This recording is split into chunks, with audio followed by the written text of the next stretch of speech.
Cuando iniciamos redes hace ya unos cuantos años, no sabíamos que las mitocondrias son también redes mitocondriales.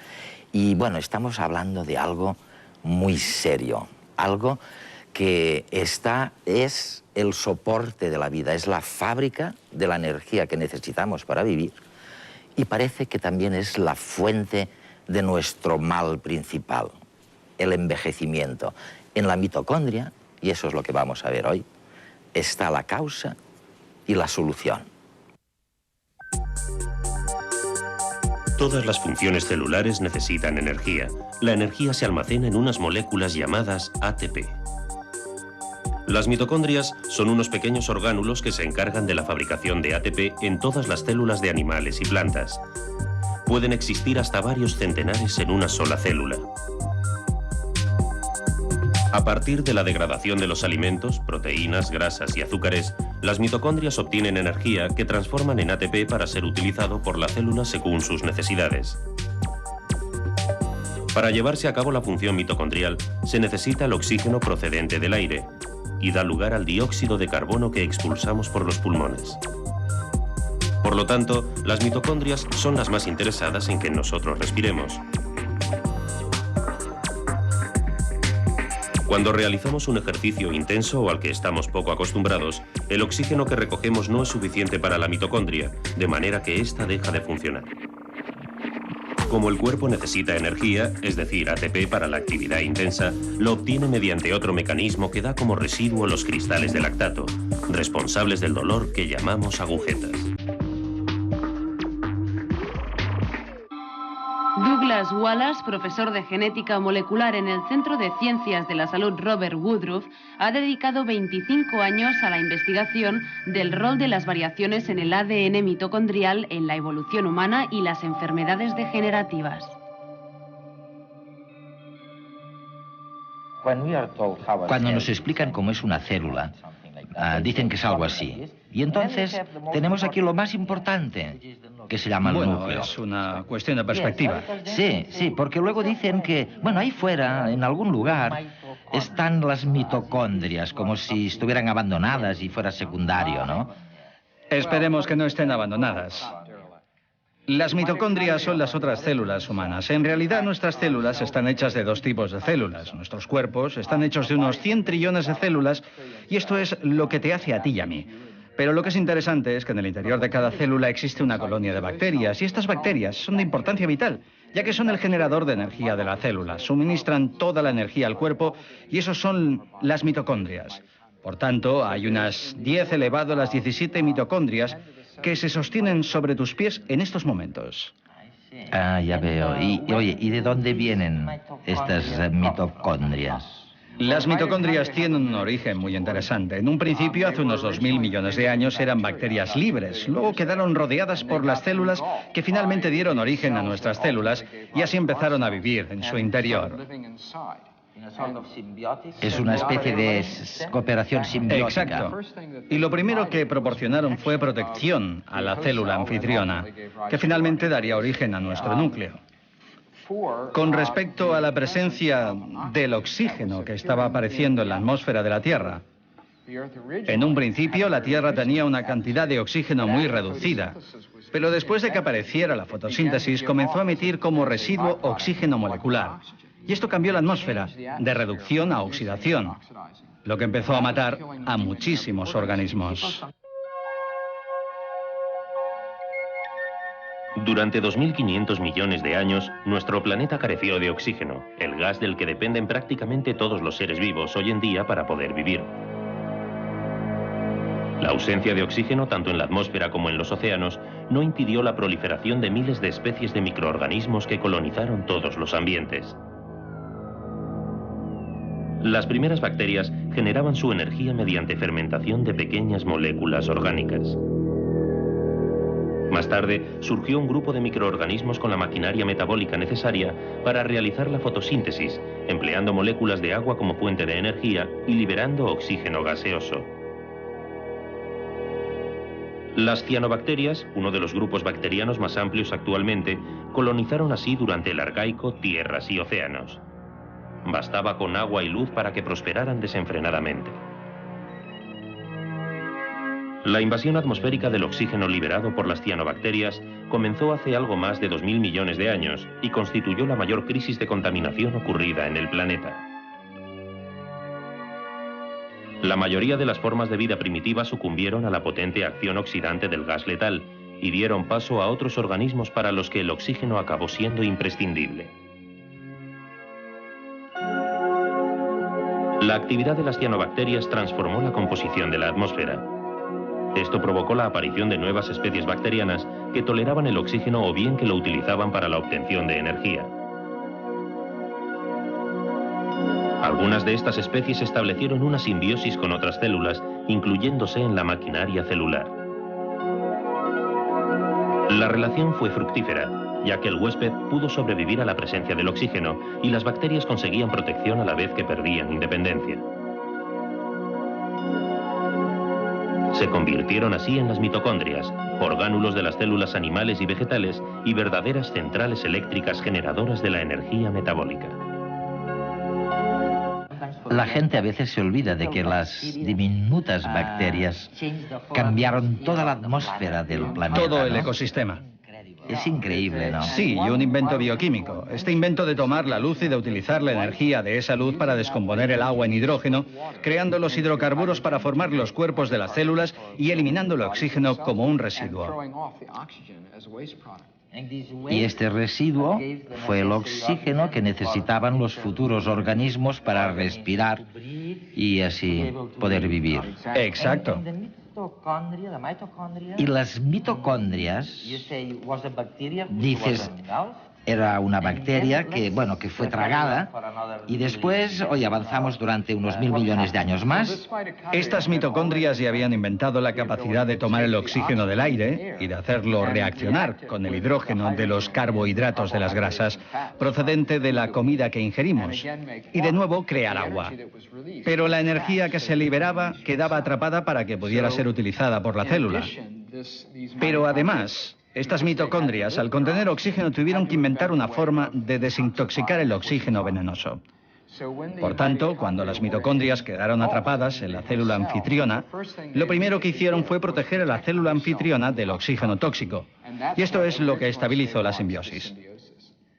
Más tarde, la célula anfitriona consiguió averiguar cómo robar el ATP, la energía de las mitocondrias, y el resto, como se suele decir, ya es historia. ¿Y cómo llegamos a...? Lo más increíble de las mitocondrias es que, como viven en el citoplasma de la célula, fuera del núcleo, En efecto, en algún lugar por ahí, estas no se heredan de la misma manera que los genes del núcleo. De hecho, se heredan a través del citoplasma. Y así el magnífico óvulo humano tiene un gran citoplasma que contiene unas 100.000 mitocondrias. Sin embargo, el pobre esperma solo tiene unas pocas mitocondrias. Por lo tanto, en la fertilización, todas las mitocondrias provienen de la madre. De hecho, el generador de energía de las células se hereda de la madre y no del padre. O sea que la energía realmente es de la madre. Sin duda alguna. Y por eso podemos decir que el movimiento feminista no andaba equivocado. Las células humanas y entre ellas los óvulos y los espermatozoides tienen unos orgánulos productores de energía llamados mitocondrias que se hallan en el citoplasma que rodea el núcleo de la célula. Estas mitocondrias tienen su propio ADN, distinto del ADN del núcleo. Cuando el espermatozoide fertiliza el óvulo, creen los biólogos que el ADN de sus mitocondrias se destruye, de tal manera que el embrión resultante tiene las mitocondrias prácticamente iguales a las del óvulo. Por ello se dice que el ADN mitocondrial se transmite exclusivamente a través de las madres. Se sabe además que es muy estable a través de las generaciones, de tal manera que se ha convertido en instrumento ideal para investigar la evolución del género humano. Los investigadores, al trazar un árbol genealógico genético de la humanidad basado en el ADN mitocondrial, han llegado hasta una mujer africana de hace unos 143.000 años, llamada de manera simbólica Eva mitocondrial. Según la bióloga Rebecca Kahn, hace 180.000 años había otras mujeres en África, aparte de Eva, pero de todas las mujeres solo hay una cuyos descendientes han llegado hasta hoy. El linaje de las otras se interrumpió en algún momento porque no tuvieron descendencia femenina. Según esta teoría, si no se tienen hijas, es como si no se hubiera existido biológicamente. Otras teorías recientes de estudios genealógicos de la humanidad dicen que el número de mujeres de las cuales descendemos nunca fue inferior a 1000. Los genetistas son aficionados a explicar el Edén y por ello también han buscado a Adán a través de los genes del cromosoma Y, que se transmite también sin mezclas de los padres varones a los hijos varones. El hombre Adán vivió también en África, pero hace solo 60.000 años. Eva tuvo que esperar pacientemente 84.000 años a Adán. Según esta teoría, el éxito reproductor de los varones ha sido inferior al de las mujeres. En cada generación, más mujeres que hombres tienen descendencia. De todo ello se infiere que la especie humana actual nació en África Oriental hace 143.000 años, que 84.000 años después se impuso un nuevo tipo de macho y que solo hace 44.000 años un grupo de estos humanos salió del continente africano y colonizó el mundo. Antropológica y genéticamente hablando, la única raza es la raza humana.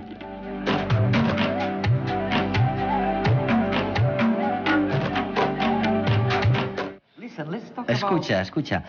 Vamos a hablar de salud. Si la mitocondria hace todas estas cosas, debe ser una cosa terriblemente importante para la salud, ¿no? Digo yo. Desde luego. Las mitocondrias son como las plantas generadoras de energía de la ciudad de Barcelona. En el centro de la ciudad se generan la mayor cantidad de actividades y se concentra la mayor cantidad de personas. Pero para poder tener energía, se tiene que construir plantas que generen energía en las afueras, en el campo. Plantas que puedan ser de carbón, de energía nuclear, hidroeléctricas, y todas aportan la energía eléctrica para la ciudad. Pero si esas plantas están generando energía, electricidad, están quemando un combustible y produciendo humo, como en una planta de carbón donde se quema el carbón y se produce energía. Pues las mitocondrias son lo mismo. Hay centenares de mitocondrias en la célula y cada una genera un poquito de energía para la célula y el proceso genera humo, que en realidad son radicales de oxígeno y seguramente has oído hablar de los radicales de oxígeno, la gente. Los radicales libres. Radicales libres, así se les llama, que son un problema para la salud. De hecho, los radicales libres son el humo de tu planta de energía. Lo que sucede es que con el paso del tiempo los radicales libres, producidos por las mitocondrias, dañan los bocetos de ADN que la mitocondria tiene en su interior para seguir reparando las plantas de energía. Cuando todos los ADN de las mitocondrias de las plantas generadoras de energía están dañados, las plantas no se pueden reparar, se desconectan y entonces la célula se desvanece. Dov, ¿no te parece que estamos en una situación en la que millones y millones, miles de millones de dólares se utilizan para, pongamos un ejemplo, luchar contra enfermedades neurodegenerativas, concentrándose sobre todo en lo que sucede en el interior del núcleo de la célula? Y sin embargo, resulta que se gasta muy poco dinero en estas mitocondrias que producen los radicales libres y que tienen la capacidad de amortizarlos, ¿no? Exacto. Bueno, la célula humana está hecha de dos tipos de células y el núcleo solo representa una de ellas. Por tanto, la otra célula, que es igual de importante, se ignora. Y esa célula es la responsable de generar casi toda la energía que usamos y, por supuesto, también fabrica todos los radicales de oxígeno tóxicos. Además, las mitocondrias tienen otra propiedad muy interesante. No solo generan la energía y los desechos tóxicos, sino que además, cuando las mitocondrias se enferman, tienen una propiedad de autodestrucción que ordena a las mitocondrias y a la célula que se autodestruyan. La apoptosis. Exacto, que se llama apoptosis. Que es un suicidio Sí, un programado. suicidio programado. Y son las mitocondrias. Sin duda. Por tanto, cuando las plantas de energía de las mitocondrias se vuelven inútiles, en lugar de tener células desperdigadas por el cuerpo que generan muchos radicales de oxígeno venenosos, las mitocondrias simplemente cierran las plantas de energía, las destruyen por apoptosis. En los sistemas humanos se dañan tantas mitocondrias que la solución consiste en destruir la célula completa. Y las personas, al ir envejeciendo, cada vez tienen más células con mitocondrias dañadas, en las que se produce la apoptosis y la célula se muere. Y al final, no existen suficientes células en el tejido para realizar esta función. ¿Y qué podemos hacer, entre tanto? Quiero decir, antes de que las mitocondrias decidan aplicar el suicidio programado, ¿no? Una de las cosas en las que estamos trabajando es intentar desarrollar medicamentos que tengan como objetivo las mitocondrias y que eliminen los radicales de oxígeno tóxicos. Son como los limpiadores de las acumulaciones de hollín de las chimeneas de las plantas de energía. Por tanto, si podemos reducir la polución causada por las mitocondrias, podemos proteger su estructura y la integridad de la célula. Las mitocondrias poseen su propio material genético independiente del núcleo celular. Los procesos respiratorios generan unas moléculas denominadas radicales libres que tienen gran facilidad para reaccionar con los genes y producir mutaciones en ellos. A medida que pasa el tiempo, las mutaciones producen componentes defectuosos dentro de la mitocondria, de manera que su funcionamiento se resiente. Este es uno de los factores que determina el envejecimiento celular y, en consecuencia, el de los seres vivos. ¿Y qué pasa con las pastillas que yo puedo encontrar en una farmacia, bueno, en cualquier farmacia, que combaten los radicales de oxígeno con vitamina E, por ejemplo? ¿Son útiles de momento? Desde luego, es un comienzo.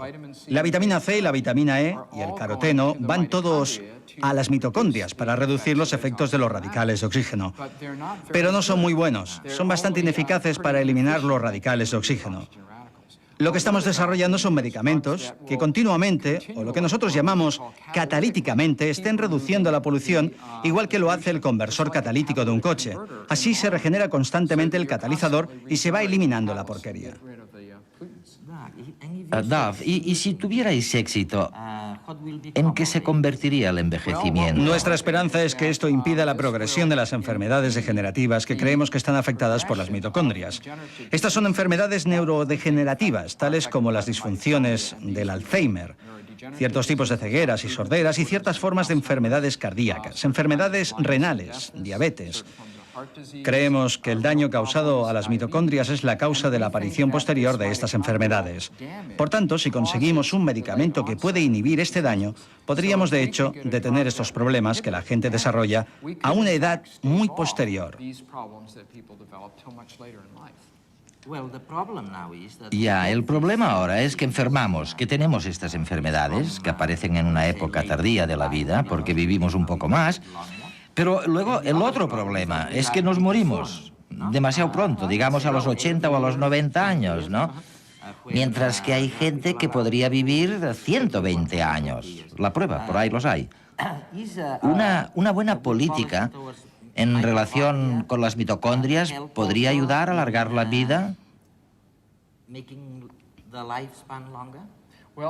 Si podemos proteger las mitocondrias de este daño acumulado en las plantas de energía, las células vivirán más tiempo, estarán más sanas y viviremos más. Eso no quiere decir que vayamos a vivir eternamente, porque cualquier sistema que sea tan complejo como el de los seres humanos siempre estará expuesto a quedar dañado. Nuestro objetivo es alcanzar primero las zonas más sensibles, y las que más nos afectan son las mitocondrias.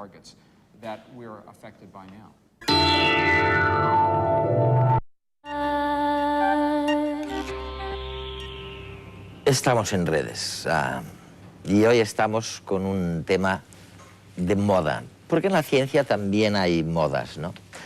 Y la verdad es que de un tiempo a esta parte se ha puesto de moda, bueno, un orgánulo que se llama mitocondria.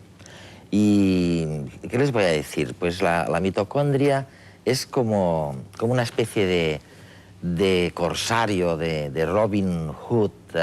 Nosotros tenemos a Curro Jiménez, ¿no? en nuestras leyendas, que asalta una célula pero con ánimo de que se beneficien los dos. O sea que en el origen nuestro, ¿no, Maite y Gustavo? En el origen nuestro realmente hay un extranjero allí dentro, ¿no? Alguien que no tiene mucho que ver o que no tenía mucho que ver con el origen de la vida y de lo que fue luego nuestra vida. Este es el origen y eso está probado ahora, ¿no? Que era una bacteria rara que andaba por ahí y se metió. Se metió. La tragaron. La tragaron y siguieron viviendo juntos, felices y contentos, uno con otro, felices. ¿Y el pacto cuál era? Pues bueno, aquí a lo mejor Gustavo tiene que decir algo más. Cargar un poco con los radicales libres que produce la mitocondria, el pacto. Inicialmente, cuando la bacteria que entra dentro de aquella célula anaerobia primitiva, ¿no? entra dentro, ambas se benefician. Es lo que llamamos una simbiosis. ¿Por qué? Porque la bacteria, que es más pequeña, encuentra una casa donde va a vivir. Una membrana. Que la protege del medio, de las agresiones del medio. Eso es lo que gana la bacteria, que se va a convertir en mitocondria. Y a cambio de eso, aquella célula que no respiraba, que llamamos anaerobia, puede empezar a respirar. Y al respirar se produce mucha más energía. Con el mismo alimento se consigue casi 20 veces más energía. Y esto es maravilloso, porque no solo le da más energía, sino que esto es lo que permitió que las células se agruparan para formar animales multicelulares. Hacer animales complejos, grandes, como nosotros, y en el fondo, al final, incluso la inteligencia y la cultura, que es lo más importante que hay en este planeta, no hubiera sido posible si no entra aquella mitocondria en aquel momento, si no se produce aquel fenómeno tan curioso de simbiosis. O sea que estas mitocondrias olvidadas, en realidad, ¿no? en el mundo científico, como decíamos antes, oye, son responsables de casi todo. Pero no solo de cosas buenas, sino de cosas malas, ¿no? También. ¿Cómo cuáles, Maite? Malas, bueno, los radicales libres, que eso yo creo que es lo que tiene que pagar la célula, soportar ahí la presencia de radicales libres que son tóxicos para ella. Que para ella son tóxicos. Sí, para ¿no? las células son tóxicos. Pero aporta yo creo que más beneficios que, pero veamos, que cuestiones veamos negativas, ¿no te parece? Sí. Yo creo que sí. Sí, pero veamos un poco el precio. Lo que llamamos las enfermedades neurodegenerativas, por ejemplo, ¿tienen algo que ver con este precio? ¿Tienen con esta toxicidad? Tienen algo que ver. Tal vez yo creo que las mitocondrias ahí nos ayudan. ¿Nos ayudan por qué? Porque para que una célula tipo neuronal secrete catecolaminas o neurotransmisores, tiene que haber una señal de calcio.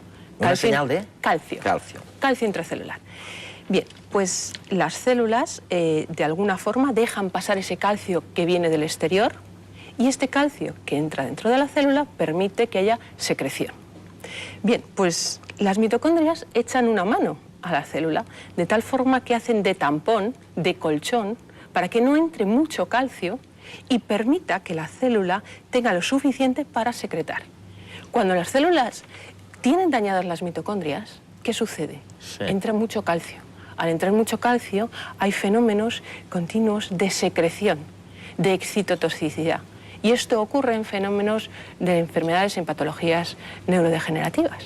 Entonces, probablemente todavía nos falta dar más pasos en ese punto de vista, pero probablemente la mitocondria esté a la base de las alteraciones que ocurren en las enfermedades neurodegenerativas. Y eso es muy importante. O sea, tú dices que pagamos, no, sí, pero recibimos mucho de las mitocondrias. Yo quería decir una cosa también. Ajá. En esto de pagar, depende cómo se mire, porque a nadie le gusta hacerse viejo. Pero eso es desde el punto de vista del individuo. Pero desde el punto de vista biológico, que es el que, cómo hay que mirar esta historia evolutiva, Sí. realmente el envejecimiento no es malo.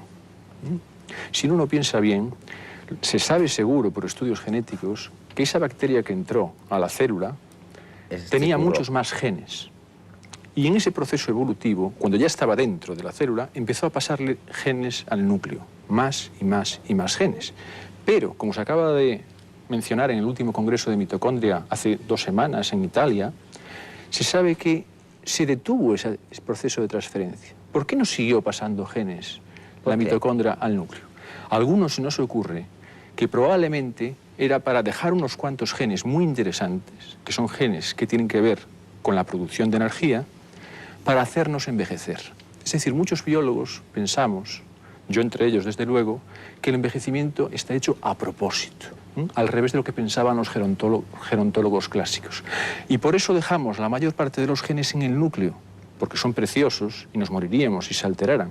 Los radicales libres son tremendamente agresivos, atacan a cualquier molécula, aunque sea proteína, grasa o ADN, inespecíficamente. Si pusiéramos los radicales libres en el núcleo, ¿qué ocurriría? Nos moriríamos enseguida. Entonces, por eso la mayor parte de los genes están en el núcleo. Pero dejamos unos pocos genes allí al lado del sitio donde se producen los radicales libres. La bomba... Vulnerables. Claro, Vamos. es casi imposible pensar que no sea a propósito. Fijémonos que se producen además en una parte de la mitocondria que es la membrana interna. Y el ADN de la mitocondria toca, está enganchado en la membrana interna. Mi explicación de por qué, que enlaza con lo que ha explicado antes el doctor Wallace, es para que los antioxidantes no interfieran entre el radical y el ADN, para que cada especie pueda controlar su velocidad de envejecimiento. Porque sería malo para un ratón vivir 100 años y sería malo para un hombre vivir 1 año, porque no podría reproducirse. Entonces, por eso no funcionan los antioxidantes.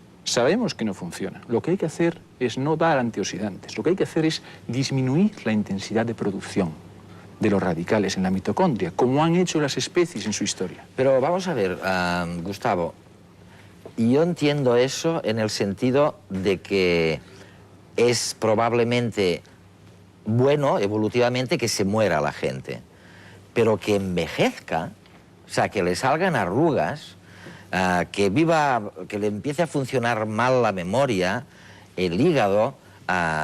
Oye, todo eso, hay especies que aparentemente no envejecen como envejecemos nosotros, ¿no? Bueno, es verdad que algunas especies... ¿El envejecimiento sirve para algo? ¿Se puede evitar el envejecimiento? Quiero decir, la muerte, ok, déjala. Sin duda se puede evitar.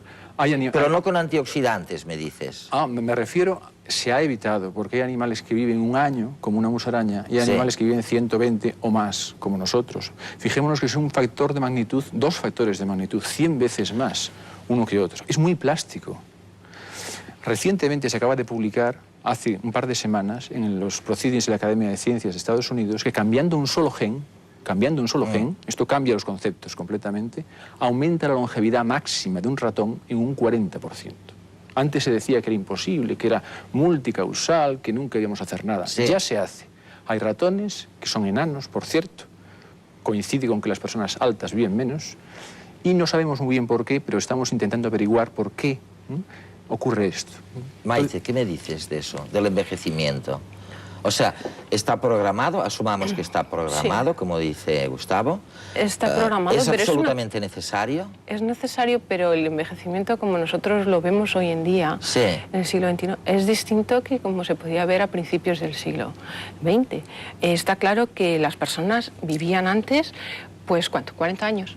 Con 40 años había una vejez dramática. Ya casi habían terminado el ciclo de reproducción y, bueno, estaban viejos. Nosotros, bueno, normalmente se los comía un león, ¿no? O se caían a un barranco. Sí, bueno, se caían, o se le infectaba una pierna, si tenían algún problema.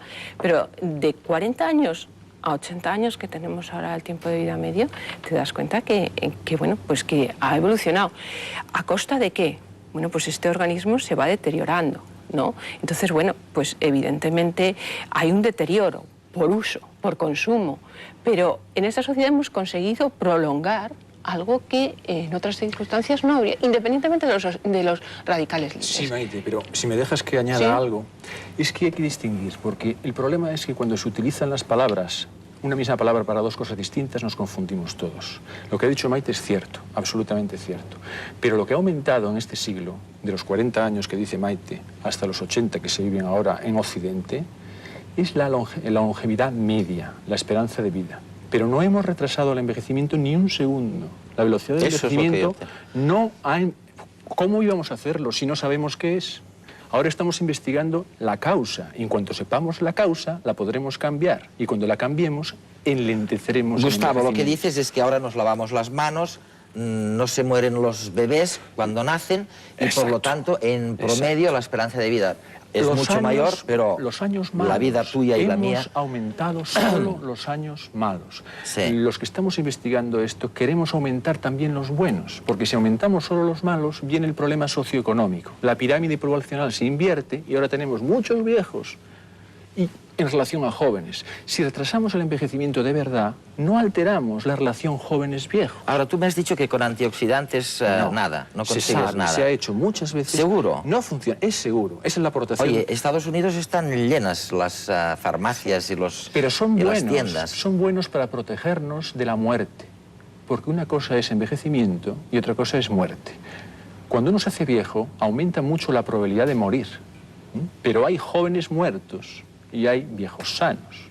Luego son 2 cosas distintas. Digamos que los antioxidantes nos sirven para protegernos del estrés, porque hay estrés que viene de fuera. El envejecimiento es el estrés que viene de dentro, de las mitocondrias. Entonces, para evitar esto, lo que tenemos que hacer, perdón por la insistencia, es disminuir la producción de radicales libres. Y por eso estamos investigando con mucho detalle cómo está controlado, cómo está regulado. Porque otro error que había aquí es que es un subproducto. No es un subproducto, está completamente regulado, porque cada especie tiene su valor y cuando restringimos a un animal, también tiene un valor distinto.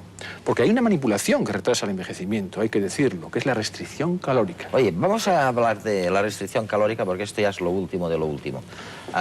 Después, antes quiero que me expliquéis un poquito más el tema de las mitocondrias y os voy a pasar una... Bueno, no lo voy a llamar una foto, pero os voy a pasar unas mitocondrias en acción.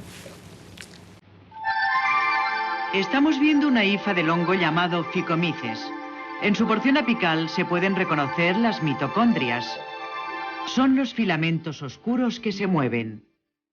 La energía de los procesos oxidativos se utiliza para sintetizar ATP. Las mitocondrias poseen una organización muy bien conocida que les permite replicarse fácilmente. Tal como se observa en la imagen, proliferan por división simple. Aquí vemos otra división.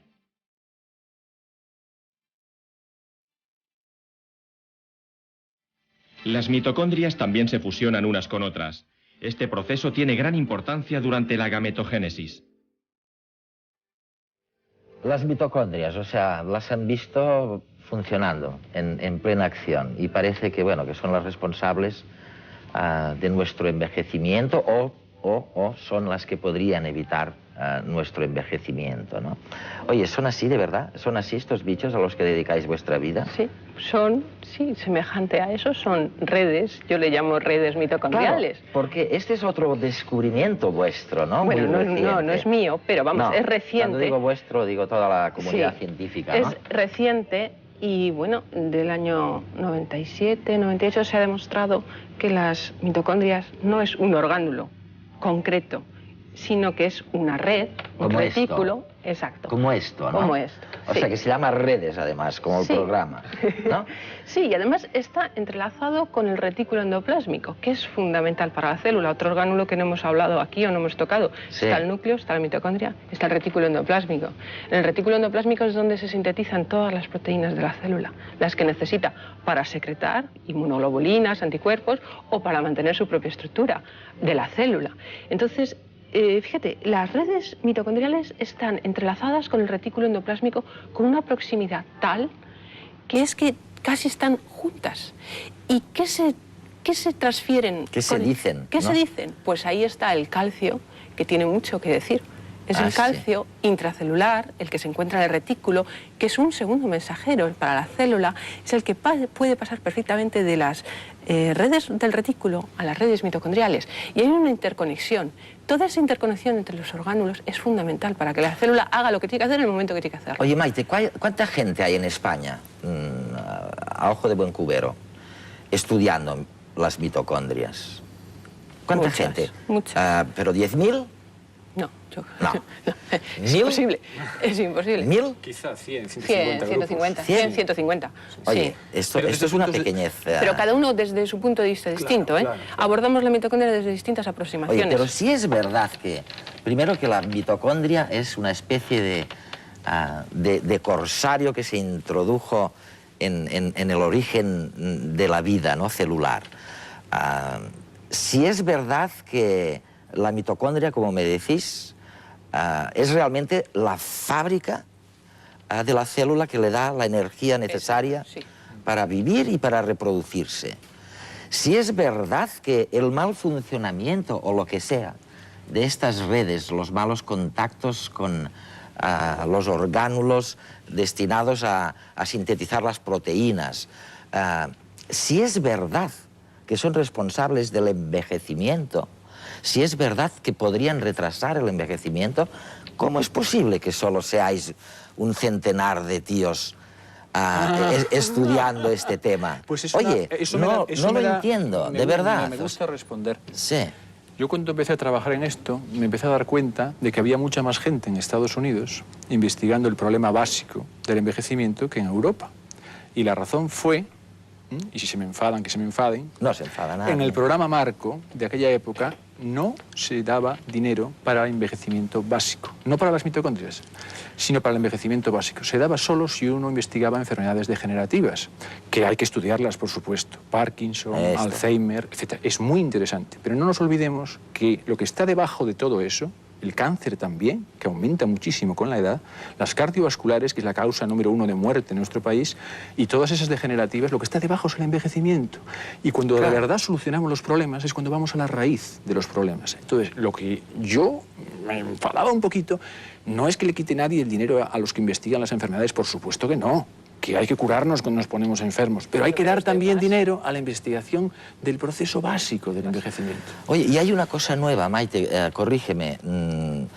Al parecer, no sé muy bien por qué, al parecer, cuando la terapia génica eche a andar, de verdad, parece que es más fácil con la mitocondria que con el resto de la célula. Eso es por número de genes. Los genes que tiene la mitocondria son mucho menos y abordar ese problema es más fácil que no lo que es en el núcleo. ¿Y queda para siempre? ¿O? Bueno, además se transmite a los descendientes a través de las madres. O sea que es probablemente mucho más fácil. Aquellas enfermedades que dependan evidentemente de esto. Claro. O sea que en la terapia génica es un... si dais con el gen que realmente, o los genes... El problema está más que en el gen, que se conoce perfectamente. Es que el genoma mitocondrial se conoce entero. Ah, sí, ¿no? Sí, sí. Y además todo él es muy codifica. pequeño. El problema está concretamente, hay unas propuestas de Gray en Cambridge de cómo atajar el problema. El problema es cómo importar estos productos adentro de la mitocondria. Porque claro, el problema es que los genes de la mitocondria son unos poquitos, como explicaba antes. Sí. Y para hacer una cadena respiratoria, para que respire, para que se produzca energía, hacen falta muchos genes del núcleo, que están en el núcleo. Y hay que importar esas proteínas a la mitocondria. Entonces eso plantea problemas técnicos, que por supuesto se podrán resolver avanzando el tiempo. Oye, dime, Maite. De todas formas, no quería comentarte que para trabajar con la mitocondria en células intactas siempre tienes la tecnología de los virus. O sea, tú puedes infectar las células. Yo, estoy trabajando con tecnología con virus, tipo herpes o con adenovirus. Tú puedes trabajar, yo en concreto dirijo mi sonda a la mitocondria específicamente. Es una sonda que mide calcio, se llama Equerina. Y esta sonda tú la puedes dirigir donde tú quieres. Con técnicas de biología molecular tú sabes que a cualquier secuencia de polipeptídica se le añade una secuencia que se llama líder o señal, y tú diriges una proteína que a lo mejor tenía que ir al núcleo, la puedes dirigir a mitocondria, o una que tenía que ir al retículo, la puedes dirigir, pues yo qué sé, al peroxisoma. ¿Y qué medio de transporte utilizas? Un virus. Un virus. Por ejemplo. Sí, pero defectivo, siempre defectivo, pero tú puedes utilizar la técnica de virus. Hay otras técnicas. ¿Y empezáis a utilizar esto? Rutinariamente. Sí, ¿Pero para qué? No, hombre, para investigación básica. No Sí. todavía para terapias. Hombre, sí que ha habido terapia génica basada en virus, pero con muchos problemas. Sí. Que bueno, pero se está avanzando. Yo la utilizo para la investigación básica, que es lo que yo realizo. Pero esas técnicas son cotidianas y de cualquier laboratorio, o sea que no hay ningún problema por realizarlas. Sí. Yo estaba pensando, estoy de acuerdo contigo, pero estaba pensando como siempre pienso, en el problema del envejecimiento. Entonces, claro, las que se alteran son las proteínas de la membrana interna y aquella parte que está, muchos polipéptidos están dentro de la membrana, entonces son muy hidrofóbicos, ¿no? Y el problema es que al ser hidrofóbicos es muy difícil meterlos dentro, porque no son solubles, Sí. no viajan fácilmente por el citoplasma. Pero bueno, ya se están sugiriendo alternativas en cómo dirigirlos.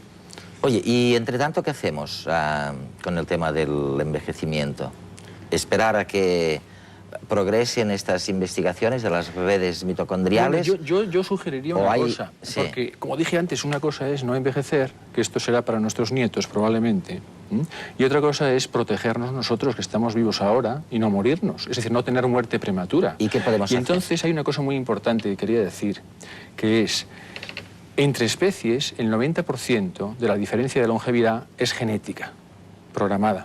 Pero entre individuos, lo que llamamos longevidad, mal llamado, el 75%, y todos los científicos y genéticos están de acuerdo, el 75% de la varianza que explica por qué una persona se muere a los 90, otra a los 70 y otra a los 30, el 75% es ambiental, no es genético. O sea, la gente cree, mi padre se murió de cáncer, mi madre también, yo también me toca. Pues no. La mayor parte del cáncer, casi un 83% de todos los 200 tipos de cánceres sumados, no digo en cada caso concreto, ¿no? Es ambiental. Cuando dices ambiental, ¿qué quiere decir? ¿La dieta, por ejemplo? La dieta explica el 35%. El tabaco, ¿no? Muy agresivo. Sabes que estaba con el jefe médico de Chernóbil, entrevistándole no hace mucho, y estábamos discutiendo si realmente se podían vincular 200 o 300 cánceres en una población que creo era de 80.000 personas a la explosión de Chernóbil, ¿no? Y bueno, saqué un cigarrillo y dijo, hombre, pero ¿para qué hablamos de esto? Sí que es cáncer y no el accidente de Chernóbil. Pero, oye, vamos a ver, Maite, ¿qué pasa realmente con las posibilidades de alargar la vida restringiendo la comida? Porque el exceso de comida. El exceso. Bueno, me habéis enseñado ratas por ahí a las que se les corta el input calorífico un 30% y viven un 30% más. Sí. ¿Esto pasaría con las personas? No, los estudios todavía en primates están realizándose, pero van en esa dirección. ¿Van en esa dirección? Sí. Bueno, se ha hecho con todo tipo de especies, desde arañas, gusanos, peces... protozoos, todo. En ratas está estudiado desde el año 35, Lo que pasa es que como no se prestaba atención al envejecimiento, no se hablaba de ello, y ahora en Estados Unidos, en 2 sitios, en Wisconsin, en el grupo de Weinrich, y en Baltimore, el NIA, el Instituto Nacional del Envejecimiento, está ya la mitad en los estudios en primates. Porque duran 40 años, ya van por la mitad, y hay medidas en sangre y hay medidas en músculo, incluso de biopsia. Y se ve lo mismo, aún más exagerado, curiosamente, que se ve en los roedores. En los primates más que en los roedores. En la insulina. Porque el cambio más niveles importante... de glucosa en sangre, que es lo que se mide, fundamentalmente. La hormona que más baja es la insulina. Y en los roedores baja un 40 o un 50, en estos estudios en macacos rhesus baja un 80%.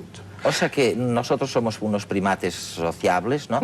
Y seguramente eso lo que me dice es que la cantidad de calorías que uno consume puede ser un factor muy importante en la longevidad, en las diferencias entre individuos de que tú hablabas. Cuando uno coge un animal y le restringe, nosotros estamos haciéndolo en Madrid también y otros grupos en Estados Unidos, disminuye la producción de radicales por las mitocondrias a la mitad.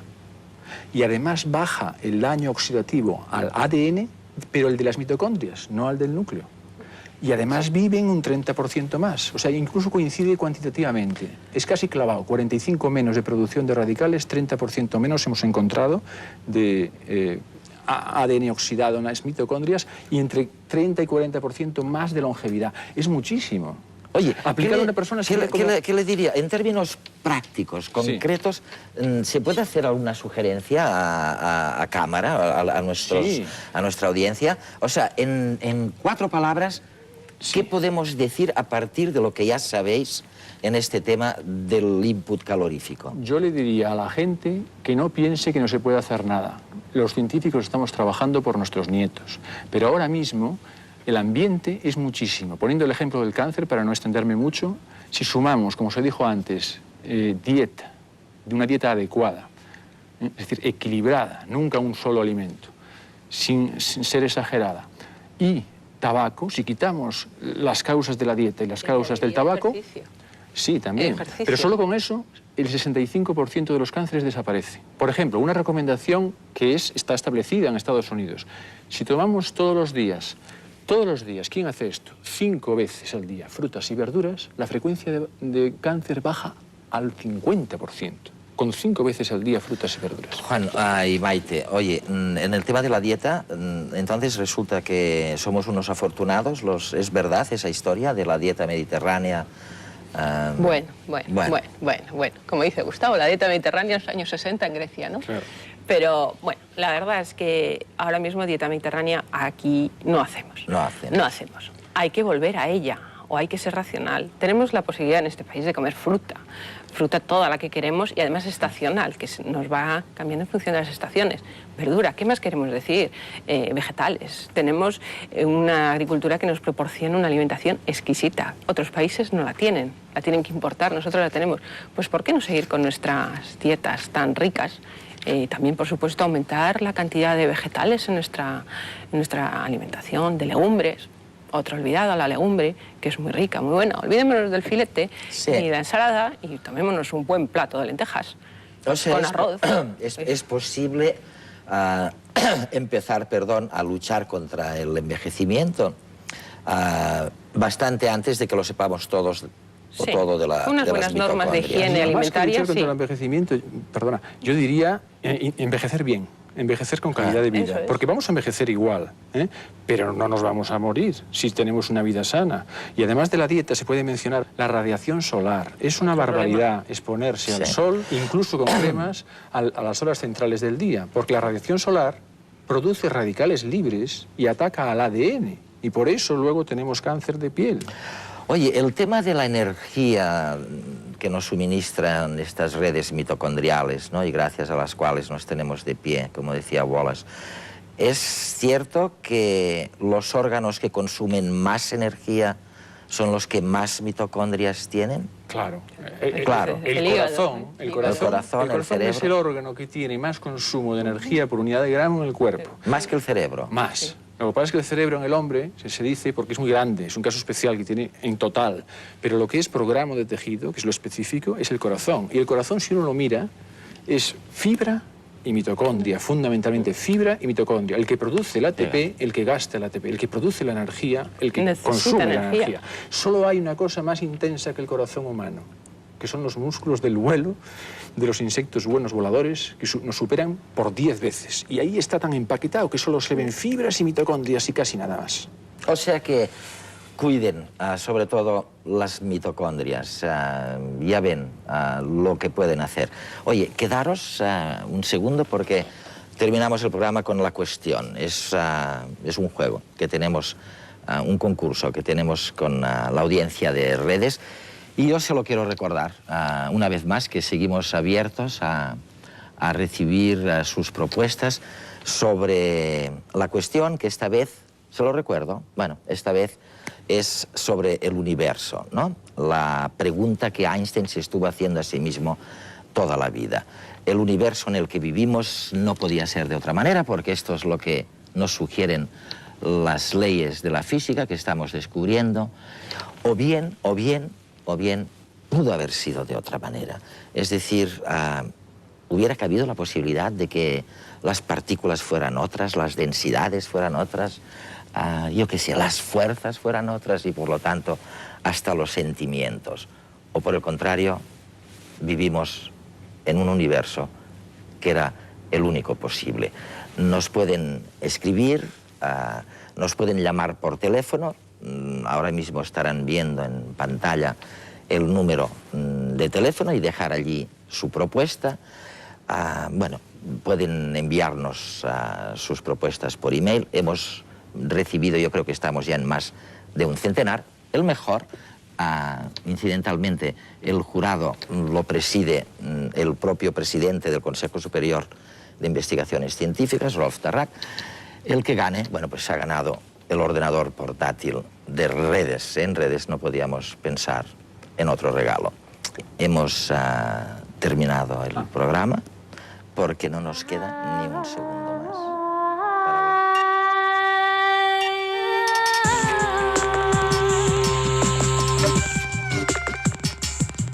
Para ver.